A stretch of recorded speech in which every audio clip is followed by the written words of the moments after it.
नमस्कार, मी विजया डोळे आदिनाथ ज्योतिष चॅनलवर आपलं सहर्ष स्वागत करत आहे. आपण मागच्या भागामध्ये लग्नकुंडली आणि कस्पकुंडली कशी मांडायची हे अभ्यासलं. आज आता आपण चंद्रकुंडली कशी मांडायची आणि रवी कुंडली कशी मांडायची आणि नवमाश कुंडली कशी मांडायची हे आपण अभ्यासणार आहोत. अर्थातच आपलं आधीचं उदाहरण जे आहे 12/2/2009 3:45 दुपारी जन्म आणि मुंबईचा जन्म, ह्याच तारखेचे जे आपले स्पष्ट ग्रह स्पष्ट भाव आहे त्यानुसार आपण कशा ह्या कुंडल्या मांडायच्या यात बघणार आहोत. तर सर्वप्रथम आपण चंद्रकुंडली कशी मांडायची लग्नकुंडलीवरून आपण मागच्याच्यात लग्नकुंडली मांडलेली, तो चार्ट मी खाली लावलाय आणि त्याच्यावर चंद्रकुंडलीचा चार्ट लावला. ती लग्नकुंडलीवर चंद्रकुंडली कशी मांडायची हे आता आपण बघू. आणि त्यानंतर रवी कुंडली कशी मांडायची, कारण कुंडली बघण्याचे अनेक प्रकार आहेत. अनेक आपल्या कृष्णमूर्तीमध्ये लग्नकुंडली आणि कस्पकुंडली ह्याला जास्त महत्त्व आहे. पण ह्या 2-3 प्रकारांनी कुंडल्या बघता येतात. कोणी चंद्रकुंडलीवर अभ्यास करतं, कोणी रवी कुंडलीनं करतं, कोणी नवमाश कुंडली. म्हणून हे तुम्हाला दाखवते मी की तुम्हाला हे माहिती पाहिजे म्हणून. मी चार्ट हा चंद्रकुंडलीचा चार्ट आहे. त्याच्यात मी ग्रह आणि भाव हे दोन्ही भरलेले आहेत. ते कसे भरायचे हे आपण बघूया. हा खाली लग्नकुंडली चार्ट आहे. आपण जो 12/2/2009 3:45 दुपारी मुंबईचा जन्म, हो की नाही. तर ह्याच्यावरनं ही लग्नकुंडली आपण कशी भरायची, भाव आणि स्पष्ट ग्रह याच्यातनं मागच्या भागामध्ये अभ्यासलेला आपण तोच लग्नकुंडलीचा चार्ट मी इथे लावला आहे. लग्नकुंडलीच्या चार्टवरून चंद्रकुंडली मांडावी लागते. तर ती कशी मांडायची ते आपण आता बघतोय. त्याला कस्पकुंडली लागत नाही, लग्नकुंडली लागते. त्याच्यात काय करायचं, ह्या लग्नकुंडलीमध्ये चंद्र कुठे आहे, कारण आपण चंद्रकुंडली मांडते. म्हणजे पहिला जो भाव आहे लग्न भाव आहे त्याच्यात काय आलं पाहिजे, चंद्र आला पाहिजे. मग चंद्र कुठे आहे लग्नकुंडलीत, 6व्या राशीत. 6वी रास कुणाची आहे, कन्या रास, बुधाची रास आहे. त्याच्यात चंद्र आहे लग्नकुंडलीप्रमाणे. मग आपण काय करायचं, 6वी रास आणि चंद्र हा तसाच्या तसा चंद्रकुंडलीमध्ये पहिल्या भावात मांडायचा. कुठे मांडायचा, पहिल्या भावात. ह्या बघा आपण पहिल्या भावात मांडला. त्यानंतर लग्नकुंडलीनी 6 पासून पुढचे भाव सगळे तसेच मांडून घेतले. राशी 6 नंतर 7, 8, 9, 10, 11, 12, 1, 2, 3, 4 आणि 5. म्हणजे चंद्र ज्या राशीत असेल ती रास आणि चंद्र हा चंद्रकुंडलीमध्ये पहिल्या भावात म्हणजे लग्न भावात मांडून घेतला. आणि त्यानुसार 2रा 3रा 4था भाव ह्या ह्याच्यात पुढच्या राशी मांडत गेलो. 6 नंतर 7, 8, 9 अशा सगळ्या राशी व्ययभावापर्यंत मांडल्या. मग काय केलं आपण, आता चंद्र हा कुठं आहे लग्नकुंडलीत, चतुर्थात आहे. मग आता त्याच्यानंतर 7व्यात आहे का, म्हणजे 7व्या राशीत कोणी नाही, 8व्यात कोणी नाही, 9व्यात कोणी नाही. 10व्यात मात्र सगळे ग्रह 10व्यात आहे. कोणते बरं, रवी, मंगळ, बुध, गुरु आणि राहू हे सगळे ग्रह कोणत्याचे, मकर राशीत 10व्या राशीत आहे. म्हणून आपण ते चंद्रकुंडलीमध्ये 10व्या याच्यात मांडले. कुठे आले, पंचमात पडली 10वी रास. म्हणून आपण तिथे रवी, मंगळ, बुध, गुरु आणि राहू हे सगळे ग्रह 10व्या राशीत म्हणजे मकर राशीत मांडले. त्याच्यानंतर बघा पुढे राशीत कोणी आहे का, नाही. 12वी रास कोणाची, मीन रास आहे गुरुची. त्याच्यात शुक्र बसलाय. मग आता इथे वर बघा चंद्र राशीत पण शुक्र मांडावं लागेल ना आपल्याला. बघा 11वी रास मोकळी 12व्या राशीत शुक्र मांडलेला आहे सप्तमात. त्याच्यानंतर पुन्हा पुढे काय आहे? पहिल्या राशीत कोणी आहे का? मेष नाही. वृषभेत कोणी आहे का? नाही. मिथुनेत कोणी आहे का? नाही. मग कर्केचा केतू आहे. आता आपण कर्केचा केतू चंद्र राशीत मांडूयात. चंद्रकुंडलीमध्ये कुठे आहे बघा? कर्क रास आली लाभस्थानात 11व्या भावात, म्हणून आपण ती मांडली. केतू मांडला तिथे. आलं का लक्षात? शनी आहे. हा शनी 5व्या राशीचा आहे, म्हणजे सिंहेचा शनी आहे. मग आता लग्न कुंडली कुठे मांडायचं आपल्याला? कुठं सिंहरास आली? हे बघा, वेळात पडली सिंहरास, सिंहेचा शनी. अशा रीतीने आपण रवी, चंद्र, मंगळ, बुध, गुरु, शुक्र, शनी, राहू, केतू हे सगळे ग्रह लग्न कुंडलीवर मांडून घेतले. आलं का? आता आपण कसं केलं? आधी लग्न कुंडली आपण तयार केली होती ना, ती लावली. त्याच्यात लग्न भाव आपला कुठला आहे? भावकुंडलीत 3रा आहे, मिथुन राशीचा आहे. पण आपण तो घेतला का? नाही. चंद्र कुठे आहे तो पाहिला आपण, कारण चंद्रकुंडली बांधतोय ना. मग चंद्र घेतला. चंद्र आहे कन्येचा. चंद्र आहे कन्येचा, हो की नाही? मग चंद्र आणि 6 रास, 6चा आकडा आपण कुठे घेतला? चंद्रकुंडलीत 6 आकडा पहिल्या भावात मांडला, लग्न भावात मांडला, तिथे चंद्र मांडला. आणि मग 6 नंतर डाव्या साईडनी द्वितीय भाव, तृतीय भाव सगळ्या राशी ओळीने लिहून घेतल्या.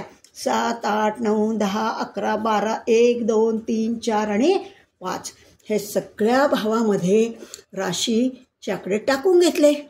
पुन्हा लग्न कुंडलीत पाहिलं की चंद्रानंतर कुठे बरं बाकीचे ग्रह पडले? तर मकर राशीत पडलेत, हो की नाही? रवी, मंगळ, बुध, गुरु, राहू हे सगळे मकरेचे 10व्या राशीतले ग्रह आपण लग्न चंद्रकुंडलीत मांडले. ते पंचमात येऊन पडले. नंतर काय आलं? मीन रास आली. मीन राशीचा शुक्र आहे दशमात लग्न कुंडलीप्रमाणे. मग आता इथे कुठे ह्याच्यात पडली बघा? मीन रास इथे कुठे पडली आहे? सप्तमात पडली आहे. हां, त्याच्यानंतर काय आपण भरला? केतू. केतू कर्केचा केतू आहे लग्न कुंडलीत. मग आता तो कुठे गेला? चंद्रकुंडलीत कुठे गेला? तो 11व्या भावात गेला, लाभ भावात गेला. नंतर मग उरलेला शनी. शनी सिंहेचा शनी आहे. बघा बरं, सिंहेचा आहे ना शनी. हा बघा सिंहेचा शनी लग्न भाव चंद्रभावलीत काय मांडणार? शनी कुठे मांडणार? सिंहेचा शनी वेळात गेला. हां, अशा रीतीने आपण लग्न कुंडलीवरून चंद्रकुंडली मांडली. आलं का लक्षात? हां, पण रवी कुंडली मांडू याचा अर्थ काय? काही साऊथच्या बाजूला दक्षिणेकडे रवीवरनं कुंडली बघतात. होतं कसं काय बघतात? चंद्र जसं आपण पहिल्या भावात घेतला लग्न कुंडलीवरनं, तसंच तो रवी पहिल्या भावात घेतात. रवी जिथे आहे तो पहिल्या भावात घ्यायचा आणि सगळी कुंडली मांडायची. हां, मग आता आपण मी तो चार्ट लावते रवी कुंडलीचा. हां, लग्न कुंडलीवरून रवी कुंडली मांडणार आहोत. आत्ता कशी आपण चंद्रकुंडली मांडली की नाही, तशीच रवी कुंडली मांडायची. आपलं जन्मतारीख जन्मवेळ तीच आहे, 12/2/2009, 3:45 दुपारी, मुंबईचा जन्म. जी लग्न कुंडली आहे त्यातले ग्रह, त्यातल्या राशीनुसार आपण आता रवी कुंडली मांडणार आहोत. आता ही बघा लग्न कुंडली, याच्यात रवी कुठे पडला आहे बघा बरं? रवी राशीत पडला आहे रवी. म्हणजे 10वी कुठली रास आली? मकर रास, अष्टम भाव, हो की नाही? आता काय करायचं? जशी चंद्रकुंडली बनवली तशीच आपल्याला रवी कुंडली बनवायची. जे हा 10वा आकडा म्हणजे राशीचा आकडा आहे. हा मकर रास ही रवी कुंडलीमध्ये पहिल्या भावात मांडायची, लग्न भावात मांडायची आणि त्यानुसार आपण पुढची कुंडली मांडायची. रवी कुंडली याच्यात पहिला भाव, त्याच्यात काय केलं आपण? 10वी रास मांडली, ओके नाही? 10वी रास कुठली? मकर रास. मग रवी 10वी राशीतले जे ग्रह असतील रवी सकट ते सगळे आपण त्याच्यात मांडले. रवी, मंगळ, बुध, गुरु आणि राहू 10व्या राशीत म्हणजे पहिल्या भावात सगळे मांडले. मग 11 भावात कुणी आहे का लग्नकुंडलीत? तर कुणीच नाही. मग 12व्या राशीत कोण आहे? शुक्र आहे लग्नकुंडलीत, हो की नाही? मग तो आपण इथे कुठे मांडला? 12वी राशी मीन राशी कुठे आली? तृतीयात आली रवीच्या कुंडलीत, म्हणून तो शुक्र मांडून घेतला. नंतर एकदम कुठला ग्रह आहे? शुक्रानंतर केतू आहे बघा लग्नकुंडलीत. कर्केचा केतू लग्नकुंडलीत. तो आता कर्केचा केतू कुठे आला बघा? रवी कुंडलीत 7व्या भावात केतू आला. नंतर मीनेचा शनी, सिंहेचा शनी इथे कुठे आहे? शनी आहे तृतीयात, पण रवी कुंडलीमध्ये तो 8व्या भावात पडला. आलं का लक्षात? हां. आणि चंद्र कुठे आला? इथे लग्नकुंडलीत आहे 4थ्या भावात, हो की नाही? पण रवी कुंडलीमध्ये कुठे पडला? 6वी रास कुठे आली? कन्या रास 9व्या भावात आली. कुठे आली? 9व्या भावात आली, म्हणजे चंद्र इथे पडला. आलं का लक्षात? अशा रीतीने आपण सगळे ग्रह कुंडलीतून उचलून रवी कुंडलीत टाकले. कसं काय केलं? चंद्र कुंडली कशी मांडली सेम तशीच मांडायची, फक्त चंद्राच्या ऐवजी रवी उचलायचा. तर इथे रवी कोणत्या लग्नकुंडलीत आहे? तर 10व्या राशीत आहे. मकरेचा रवी आहे, म्हणून 10वी रास आणि मकर रास हा आकडा रवी कुंडलीत पहिल्या ह्याच्यात मांडला. त्याच्यातले सगळे ग्रह आपण तसेच मांडले. रवी, मंगळ, बुध, गुरु आणि राहू पहिल्या भावात रवी कुंडलीत बसलेत बघा. हां. 11व्या राशीत कुणीच नाही, हो की नाही? मग 12व्या राशीत कोण आहे? शुक्र. 12वी रास आहे मीन, त्याच्यात शुक्र, तृतीयात शुक्र बसला. मग आला केतू. केतू कुठे आला? ह्याच्यात आहे कर्केचा केतू, हो की नाही? केतू कर्केचा इथे लग्नकुंडलीत केतू कर्केचा आहे, तो द्वितीयात आहे. तो रवी कुंडलीत कुठे जाऊन बसला? मात गेला. आणि नेचा लग्नकुंडलीत तृतीयात आहे, ते रवी कुंडलीत कुठे गेला? तो मात गेला बघा. हा बघा इथे. आणि चंद्र लग्नकुंडलीत 4थात आहे, कन्येचा चंद्र आहे. तो रवी कुंडलीमध्ये कुठे गेला? 9व्या भावात गेला कन्येचा चंद्र. हां.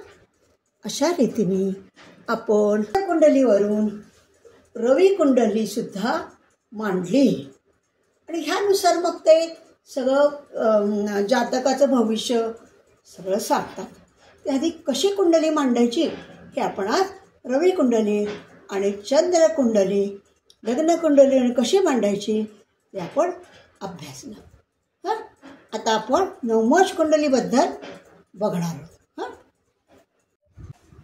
आपण आता नवमोश कुंडली कशी मांडायची हे अभ्यासणार आहोत. तर नवमोश कुंडली म्हणजे काय? राशीचा 9वा भाव. तो एका चरणा एवढा असतो.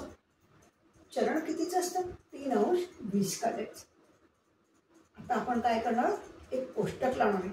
त्या कोष्टकानुसार आधी पहिला भाव कसा मांडायचा, त्याच्यानंतर सगळे ग्रह स्पष्ट केलेले ग्रह आपले ते कसे त्याच्यात मांडायचे त्या कोष्टकानुसार हे आपण अभ्यासणार आहोत. तेव्हा आता मी तक्ता लावते आणि कोष्टक लावते. नवमोश म्हणजे राशीचा 9वा भाग. हा एक नक्षत्राच्या चरणा एवढा म्हणजे 3 अंश 20 कला व्याप्तीचा असतो. प्रत्येक राशीतील कोणत्या नवमांशावर कोणत्या राशीचे अधिपत्य असते ते वरील कोष्टकात आकड्यात दर्शवलेले आहे. तो आकडा नवमोश कुंडलीत लग्नस्थानी मांडून जो कुंडलीचा ठोकळा तयार होतो त्याला नवमोश कुंडली असे म्हणतात. वरील कोष्टकात आकड्याने दर्शवलेले 3 राशींचे गट दर्शवलेले आहेत. त्याखाली त्यामधील नवमोष राशीचे आकडे दर्शवलेले आहेत.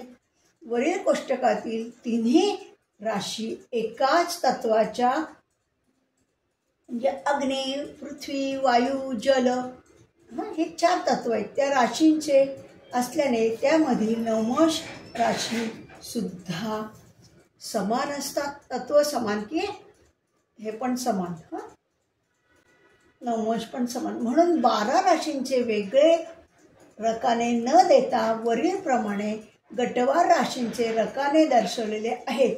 त्यानुसार नवमोषाचं नवमोष कसं काढता येतील, गणित कसं करता येईल हे आपल्याला याच्यावरून कळेल. भाव नवमोष कुंडली मांडणे. भाव नवमोष कुंडली मांडण्यासाठी प्रत्येक राशीतील नवमोष दर्शवणाऱ्या कोष्टकाची आवश्यकता आहे व ते कोष्टक आपण खाली लिहित आहोत. इथे काय अंश, कला, दुसऱ्याच्यात काय मेष, सिंह आणि धनु अग्नी राशीचं हे सगळं एक एक तत्वानुसार ह्या 4 गट केलेले आहेत आपण. वृषभ, कन्या आणि मकर दुसरा गट, तिसरा गट मिथुन, तूळ आणि कुंभ, चौथा गट कर्क, मीन आणि वृश्चिक, हा जलगट, हा अग्निगट, हा पृथ्वी गट आणि हा वायू गट. अशा 3 राशी प्रत्येक ह्याच्या एकेका ह्याचा पूर्ण गट केलेला आहे आपण. अंशकला म्हणजे काय, 0 अंशापासून आपण घेणार आहोत ते 30 अंशापर्यंत. कुठल्या अंशातनं अंशकलावर कुठला ग्रह आहे किंवा कुठला भाव आहे त्याच्यानुसार आणि पुढे त्याच्या कुठला आकडा, कुठल्या राशीचा आकडा पुढे आहे तो आपण त्या नवमोष कुंडलीत मांडणार आहोत. 12/2/2009 3:45 दुपारी जन्म, मुंबईचा जन्म, ह्याचे भाव आणि स्पष्ट ग्रह केलेले आहेत ते या नवमोष कुंडलीत आपण मांडून बघूयात. आता मी नवमोष कुंडली इथे लावली आहे पण मला तक्ता पण लावायचा आहे आणि भाव याचं पण आपल्याला लावायचं आहे. तर मी तुम्हाला तसं आधी दाखवते. 2 भाव कुंडलीमध्ये बघा बरं. त्या भाव काय, मिथुन रास, पुनर्वसू नक्षत्र, 22 अंश, 5 कला, 50 विकला. मग आता ते ह्याच्यात कुठे मावत आहे बघा बरं. 22 अंश, 20 अंश, 0 कला ते 23 अंश, 20 कला, ह्याच्या इथे आपले 22 अंश मावत आहेत. 22 अंश, 5 कला आणि 50 विकला हे मावत आहे. मग आता ह्याच्यात कुठली रास बघणार आपण, मिथुन रास बघणार. ह्याच्यात मिथुन रास कुठे आली बरं, हे बघा. तिसऱ्या ह्याच्यात मिथुन रास आली, तिथे आकडा कुठला आहे 1. म्हणून आपण काय केलं सांगा. म्हणजे नवमोष कुंडली मांडली तिथे वरच्या ह्याच्यात बघा आपण पहिला भाव कुठला मावला, कुठला मांडला पहिला भाव 1 म्हणजे मेष रास मांडली.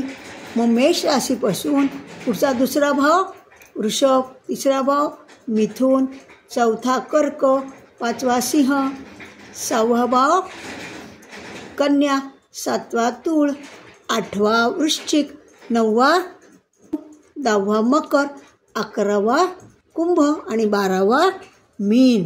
असे आपण हे पहिला भाव आपल्याला मिळाला हो की नाही. स्पष्ट भाव पहिला कुठला आहे, मिथुनाचे 22 अंश, 5 कला, 50 विकला. हा कुठे मावला ते पाहिलं. त्याच्यापुढे मिथुन राशीच्या पुढे कुठला आकडा आहे तर 1 आकडा आहे. म्हणून आपण लग्न भावात प्रथम भावात 1 आकडा लिहिला आणि डाव्या साईडनी सगळे राशीचे आकडे मांडून घेतले सगळ्या भावामध्ये. आता आपला भावकुंडली ह्या नवमोष कुंडलीत सगळे भाव मांडून झाले. आता आपण ग्रह मांडणार आहोत. या भाव मांडायला प्रत्येक ग्रह मांडणार आहोत. तो कसा मांडणार आहे बघा बरं. आता आपण आधी रवी बघूया. रवी बघतोय. रवी किती अंशावर आहे, नक्षत्रात धनिष्ठा नक्षत्रात मकर राशीत 29 अंश, 56 कला आणि 38 कला. मग आता हे कुठे येत आहे, मकर राशीत 29 अंश, 56 कला, 38 कला. बघा बरं त्याच्यात आले, दिसतंय का तुम्हाला. शेवटच्या याच्यात आलंय बघा. 26 अंश 40 कला 33 अंश शून्य कला. ह्याच्यात आपलं हे मावलं. आणि कुठले मकर रास. मकर रास कुठे आली बरं. मेष सिंह धनु नाही, वृषभ कन्या आणि मकर. ह्याच्या पुढे 6 आकडा आहे, हो की नाही. मग आता आपल्याला काय करायचं, 6व्या राशीत रवी मांडायचा. आता ही 6वी रास कुठे आली. इथे लग्न कुठलं आलं, मेषेचं. मग 6वी रास ही षष्ठम भावात पडली आहे. मग तिथे आपण रवी मांडला. आलं का लक्षात. चंद्र बघूया. चंद्र, कन्येचा चंद्र किती अंश रे. उत्तरा फाल्गुना नक्षत्रातलं कन्येचा चंद्र 6 अंश 59 कला 38 कला. हे बा इथे 3 अंश 20 ते 6 अंश 40च आहे, पण आपले 59 कला आहे ना. मग खाली 6 अंश 40 कला ते 10 अंश शून्य कला. याच्या इथे आपण काय बघणार, कन्या रास बघणार. कुठे आली कन्या. हे बघा मेष सिंह धनु नाही, वृषभ कन्या मकर. मग इथे मकरात किती आला आकडा, मकराच्या खाली किती आकडा आला, 12. म्हणून आपण काय करणार, चंद्र 12व्या याच्यात लिहिणार. 12 कुठला, मीन रास, हो की नाही. मग आता बघा आपण 9व्या भावात कुठं लिहिलं का आपण, पण 12 आकडाच्या इथे म्हणजे मीन राशीचा चंद्र लिहून टाकला. आलं लक्षात. आता आपण पुढचा ग्रह घेऊयात. हां, ग्रह कुठला, मंगळ आहे. श्रवण नक्षत्र, पर रास 12 झालं बरं. 12 अंश नाही, 10 अंश शून्य कला ते 13 अंश 20 कला. याच्यामध्ये 12 अंश आले आपले, हो की नाही. मग याच्या पुढे बघा रास कुठली आहे, याची सांगा. मकरच आहे. आता मकर कुठे आली, मकर पुन्हा इथे आले. मग 1, याच्या पुढे आकडा काय 1. म्हणजे पहिल्या याच्यात मंगळ आला, मेषेचा मंगळ आला. मग आता वर लिहा बघा, आपण मेषेचा लग्न भावातच आहे ना मेष रास, मग तिथे मंगळ लिहिला. आता बघा उत्तराषाढा मकर रास किती अंश रे, 3 अंश 54 कला 21 कला. 3 अंश 54 कलावर आहे. आता पहिल्याच्या 3 अंश 0 अंश ते 3 अंश 20 कला आहे. आपले 54 कला आहेत, हो की नाही. आपल्याला 3 अंश 54 पाहिजे. मग कुठे आलं, 3 अंश 20 कला ते 6 अंश 40 कलामध्ये आलं. आणि रास कुठली आहे, मकर, हो की नाही. मग मकर रास कुठे आली बरं, पहिले मेष सिंह याच्यात मकर आले. मग इथे आकडा किती लिहिला आहे त्याच्या पुढे 11. मग 11व्या आकड्यात आपण बुध लिहिणार. बुध कुठं लिहिणार, बुध हा 11व्या आकड्यात लिहिलेला आहे. हां, आता रवी चंद्र मंगळ बुध असे आपण सगळे ग्रह लिहित आहोत. हां, गुरु बघूयात किती आहे.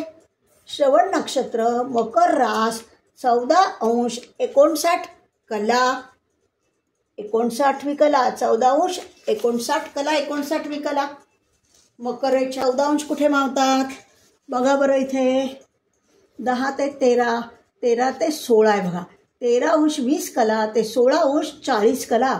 इथे आपलं काय मावणार, गुरुचे किती आहे 14 अंश 59 कला 59वी कला मावणार. आता बघा बरं कोणती रास आहे, गुरुची पण मकर रास आहे. इथे दुसऱ्या कप्प्यात आहे बघा, हे गुरु पडेल. 2 म्हणजे दुसरी रास वृषभ रास. वृषभेचा गुरु तो बघा, वृषभेचा गुरु मांडला. हां, पण पुढचा शुक्र बघूया. हां, किती अंशावर आहे शुक्र, 18 कला 7वी कला. म्हणजे मीन राशीमध्ये बघायचं आपल्याला, पण किती अंश आहे 1 मिनिट. पण शुक्र उत्तरा भाद्रपदा मीन रास 13 अंश 7 कला आणि 31वी कला. 13 अंश 7 कला कुठे आल्या बघा बरं. 10 अंश कला 31वी कला. खाली अंश आपण मीनरास बघायची. मीनरास कुठे आली? पहिलं मेषची.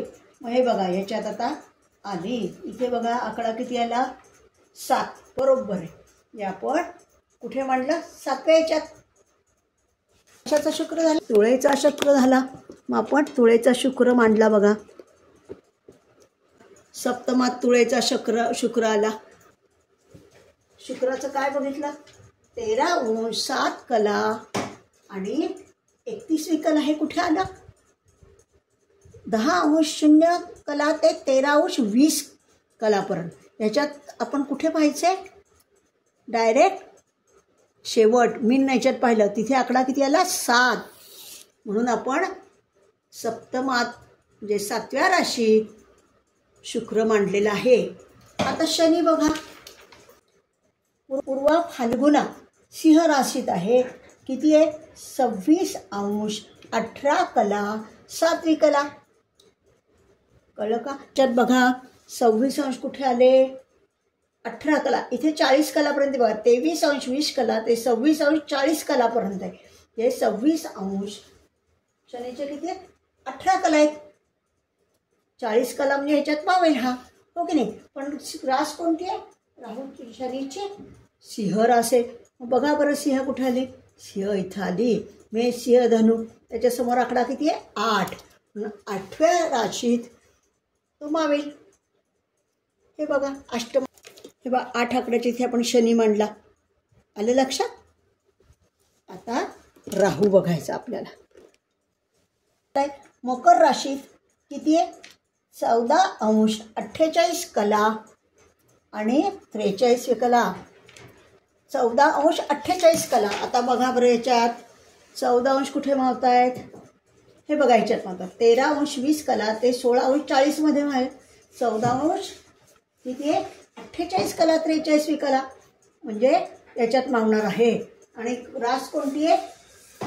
मकर. मग मकर कुठे आली? 2. मकरच्या पुढे 2 आकडा आहे. मग 2मध्ये पडेल आपला. हा बघा 2मध्ये पडला. जे वृषभ ह्याचा राहू झाला. कुठे पड? हा बघा गुरु आणि राहू वृषभ ह्याचे झालेले आहे. आता केतू बरोबर त्याच्या समोर पडणार. ह्याच्या समोर केतू आला बघा 8व्या ह्याच्यात. अशा रीतीने आपण काय केलं? स्पष्ट ग्रह सुद्धा नवमाश कुंडलीत मांडून घेतले. आपण नवमाश कुंडलीचा तक्ता लावला. खाली कोष्टक लावलं, हो की नाही? आणि काय केलं? पहिल्यांदा भाव काढले. पहिला भाव किती अंशाचा आहे? मिथुन राशीत 22 अंश काय असेल? 5 कला 50वी कला. तो ह्याच्यात कुठे मावतो? अंश कलामध्ये. आणि हे जे 4 गट केलेत आपण मेष सिंह धनु वृषभ कन्या मकर नंतर मिथुन तुळ कुंभ आणि कर्क मीन आणि वृश्चिक. हे सगळे ग्रुपमध्ये कुठल्या ह्याच्यात आहे? तो मिथुन ह्याचा आहे. मिथुन रास कुठे? इथे. त्याच्या समोर जो ह्या अंशकलाच्या समोरचा आणि मिथुन राशीच्या खाली कुठे आकडा पडला आहे? तो आकडा आपण पहिल्यांदा नवमाश कुंडलीमध्ये प्रथम भावात लग्न भावात मांडला. आणि तो आकडा कोणता आला? 1 आला. मग 1 म्हणजे मेष लग्न आलं. मेष लग्नापासून आपण डाव्या साईडने सगळे राशीचे आकडे मांडून घेतले. 12च्या 12 राशी मांडून घेतल्या. तर काय केलं? स्पष्ट ग्रहांचा कागद घेतला. आता हे स्पष्ट भावांचे आकडे आपले राशीचे मांडून झाले. त्यामुळे आपण स्पष्ट ग्रह घेतले करायला.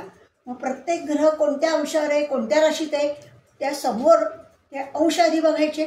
त्याच्या समोर कोणत्या राशीचे ते अंश, त्याच्या समोर अंशकलाच्या समोर त्या राशीच्या तक्त्याच्या खाली त्या राशीच्या कॉलमच्या खाली जाऊन जो आकडा लिहिला आहे त्या आकड्यात तो ग्रह मांडला. आपण चंद्रकुंडली, रवी कुंडली आणि नवमाश कुंडली कशा मांडायच्या, कुंडलीच्या तक्त्या कुंडलीच्या नकाशात या कुंडलीमध्ये आपण कशा मांडायच्या हे आज आपण अभ्यासलेलं आहे. म्हणजे आपण मागच्या भागामध्ये काय अभ्यासलं? लग्न कुंडली आणि भावकुंडली कस्प कुंडली. आणि आज आपण चंद्रकुंडली, रवी कुंडली आणि नवमाश कुंडली या सगळ्या कुंडल्या कशा मांडायच्या हे अभ्यासलेलं आहे. आता आपण हा भाग इथेच संपवू आणि पुढच्या भागात लवकरच आपण भेटू. नमस्कार, धन्यवाद. मी हा चार्ट मोठ्या ह्याच्यात एकदा लावला आहे. याच्यावरनं आपण नवमोश कुंडली काढू शकतो. हां, तर हा चार्ट स्पष्ट दिसावा म्हणून हा मी टाकलेला आहे. हां, एकदा त्यानुसार नवमोश कुंडली या कोष्टकानुसार मांडायची आहे.